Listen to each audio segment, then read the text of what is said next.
स्वराज बढ़त बनाती हुई इस समय नजर आ रही है। आरजेडी अभी तक अपना खाता नहीं खोल पाई है। कांग्रेस की बात की जाए तो कांग्रेस पार्टी भी अभी तक अपना खाता नहीं खोल पाई है। लेफ्ट भी अभी तक खाता नहीं खोल पाई है। वीआईपी भी अभी तक खाता नहीं खोल पाई है। लेकिन जन स्वराज के पक्ष में पहला रुझान सामने आया है। प्रशांत किशोर की यहाँ पर बात हो रही है। 2 सीटों पर जन स्वराज इस समय आगे चल रही है। एनडीए भी जो है यहाँ पर 2 सीटों पर आगे चल रही है।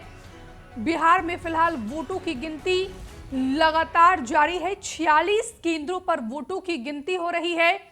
तस्वीरें हम आपको टीवी स्क्रीन पर दिखा रहे हैं। बिहार में इस बार बदलाव आएगा। फिलहाल पोस्टल बैलेट से ये लगातार हम आपको बता रहे हैं कि पोस्टल बैलेट से जो है इस समय वोटों की गिनती हो रही है।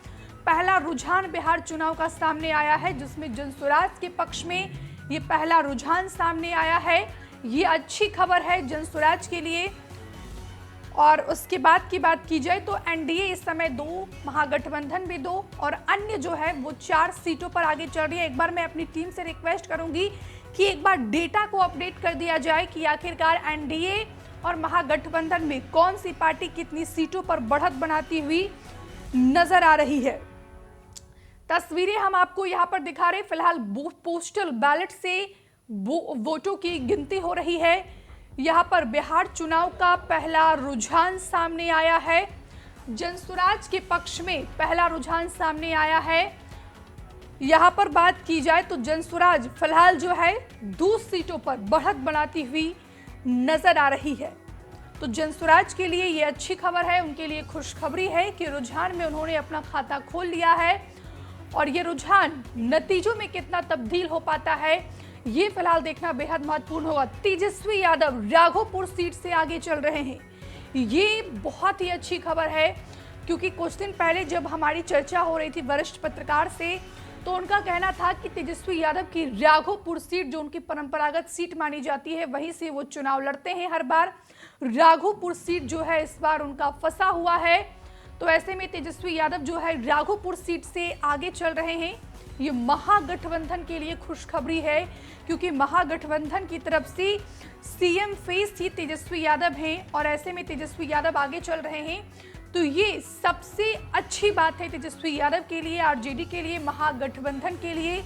लेकिन फिलहाल अगर जन स्वराज की बात की जाए तो जन स्वराज भी 2 सीटों पर बढ़त बनाती हुई नजर आ रही है। लेकिन फिलहाल अभी तक के हमारे डेटा के अनुसार एनडीए या महागठबंधन की बात की जाए तो दोनों ही राजनीतिक पार्टियों में अभी कोई भी पार्टी जो है अभी तक अपना खाता नहीं खोल पाई है। सम्राट चौधरी तारापुर से आगे चल रहे हैं।